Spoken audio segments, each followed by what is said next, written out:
چاوخشانێک بەسەر ڕێوڕەسمە شکۆدارەکانی ڕۆژی جیهانی کرێکار لە ئێران و جیهان. ڕێوڕەسمەکانی ڕۆژی جیهانی کرێکار سەرەڕای بربەستەکانی پەتای کۆڕۆنا لە وڵاتانی جۆراوجۆر بە شێوەیەکی شکۆدار بەڕێوەچوون.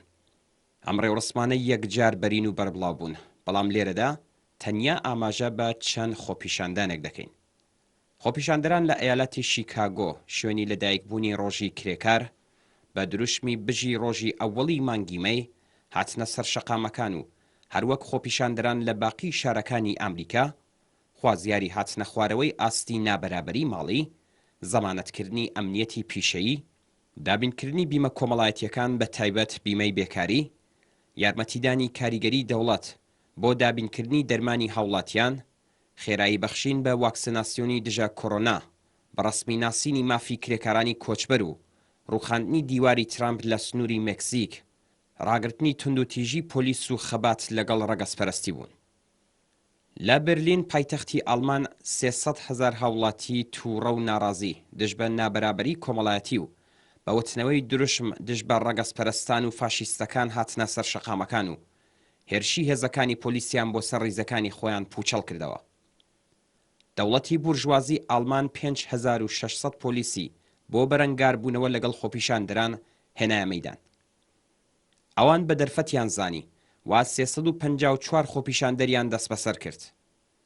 لە شارەکانی دیکەی ئەڵمان لەوانە هامبۆرگ، کۆڵن و لایپسیکیش ڕێپێوان و خۆپیشاندانی هاوشێوە بەڕێوەچوو. لە وڵاتی فەڕەنسا دەیان هەزار کەس لە 300 شار بەخواستی جۆراوجۆر لەوانە ڕاگررتنی گۆڕنی یاساکانی پەیوەندیدار بە بێکاری بە قازانجی خاوەنکاران هاتنە مەیدان. دروشمی سەرەکی هەمووان بژی ئەوەڵی مانگی مەی بوو. لە لەندەن خۆپیشاندەران بە دروشمی گەڵاڵەکە وەربگرەوە ئیرادەی خۆیان لە پێناو پوچەڵکردنەوەی کابینەی جانسۆن بۆ پەسەندکردنی گەڵاڵەیەک بە قازانجی پۆلیس سەر لە نوێنیشاندا. لە برەزیل خۆپیشاندەران دژ بە سەرۆک کۆمار و کابینەکەی بە خاتری شێوازی بەرەنگاربوونەوەیان لەگەڵ ڤیرۆسی کۆڕۆنا دروشمیان وتەوە. لە ئەستانبۆلی تورکیا خۆپیشاندەران دژ بە دیکتاتۆری ئیسلامی ئەردۆغان دروشمیان وتەوە و بۆ دیفاع لە خۆیان لەگەڵ هێزەکانی پۆلیس تێکەڵچوون. ژمارەیەکی بەرین لە کرێکاران و خەڵکی ئازادی خواز و بەرابەری تەڵەبی شارە جۆراوجۆرەکانی ئێران لەوانە تاران، ئەهواز، نەیشابور، تەورێز، قەزڤین و ساری ڕۆژی شەممە 11 مانگی گوڵان بە بۆنەی هاتنی ڕۆژی جیهانی کرێکار کۆبوونەوەی ناڕزایەتیان بەڕێوە برد.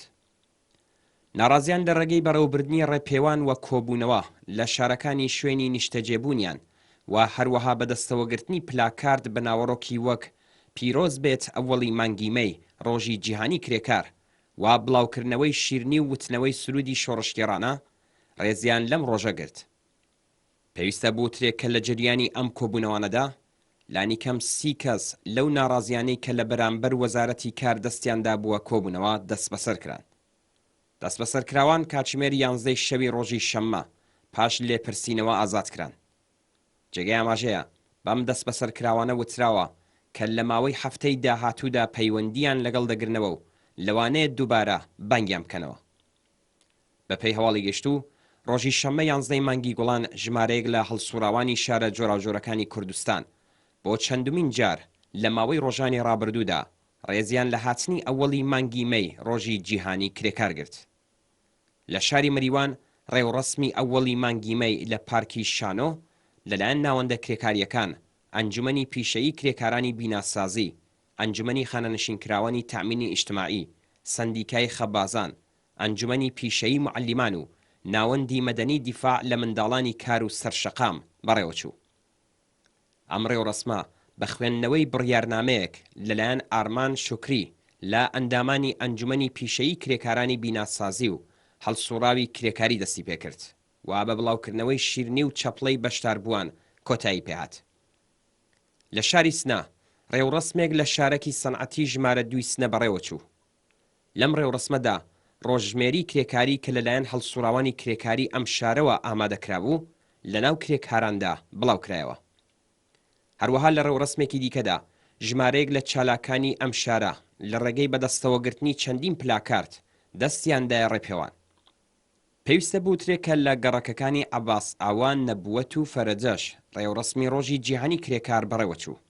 شایانی باسە گەلێک ڕێوڕسمی هاوشێوەش لە شارەکانی دیکەی کوردستان لەوانە بانە، سەقز، کامیاران، سەوڵاوە، بۆکان، کرماشان، دیواندەرە و دێگۆلان بەڕێوەچوون.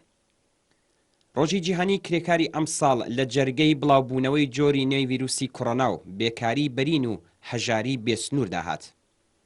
لە مەودای نێوان دوو ڕۆژی جیهانی کرێکار لە ساڵی 2020 تا 2021 زەحمەتکێشان و خەڵکی ئازادە گەلێک خەباتی بەرینیان بەرەو پێش برد کە بۆ نمونە یەکیان خەباتی 26 ملیۆن هاوڵاتی ناڕازی دژ بە ڕەگەزپەرستی، نەهامەتیەکانی سەرچاوەگرتوو لە نیزامی سەرمایەداری، توندوتیژی پۆلیس و کوژرانی جۆرج فلۆید لە 1000 شاری ئەمریکا و شارە گەورەکانی جیهان بوو. ئەم خەباتە و قوڵبوونەوەی قەیرانی سەرمایە بوو بەهۆی ئەوەی کە بورژوازی بە تایبەت بورژوازی ئەمریکا و کابینەی جۆ بایدن پێداچوونەوە بەسەر سیاسەتە ئابوووریەکانیان لەوانە سیاسەتی ڕیازەتکێشی ئابووری بکەن و باشترکردنی بارودۆخی بژێ و دەرمان و فێرکردنی بنەماڵە کرێکاریەکان بخەنە ئەولەویەتەوە. لەم بارودۆخەدا لە هندستان، لوبنان و عێراق خەباتی دموکراتیک بەردەوام لە جەریاندا بووە و هەیە کە دژ بە نێئۆلیبرالیزم، تایەفەگەری، ناکارامەیی بەرامبەر بە کۆڕۆنا و گەندەڵی ناو دەسەڵاتەکانە. لە ئێران کرێکارانی پەیمانی نەوت، گاز، پێترۆشیمی و کرێکارانی هەفتەپە، معەلیمان، پەرستاران و خانەنشینکراوان بە پشتبەستن بە یەکگرتووی ڕێبەری بە ئەزموون و شێوەی کاری شۆڕایی دژ بە سیاسەتی کۆڕۆنایی ڕژیم، خصوصی سازی، کۆمپانیا سوپێر ئەنگەلەکانی پەیمانکاری و دابینکردنی هێزی کار، گرێبەستی کاتی و حەجمی و حەقدەستی 5 بەرابەر ژێر هێڵی هەژاری دەستیاندایە خەبات. ئەوان لێبڕاوانە خوازیاری بێدەسەڵاتکردنی دزان و گەندەڵان لە بواری تەندروستی، واکسناسیۆنی بە خۆڕایی و سەرتاسەری و بە هەزینەی دەوڵەت، هەڵوەشاندنەوەی خصوصی سازی، نەمانی شرکەتە پەیمانکاریەکان، لانیکەم حەقدەستی مانگانەی 12 ملیۆن تمەن و گۆڕینی گرێبەستی کاتی بەدایمی بوون.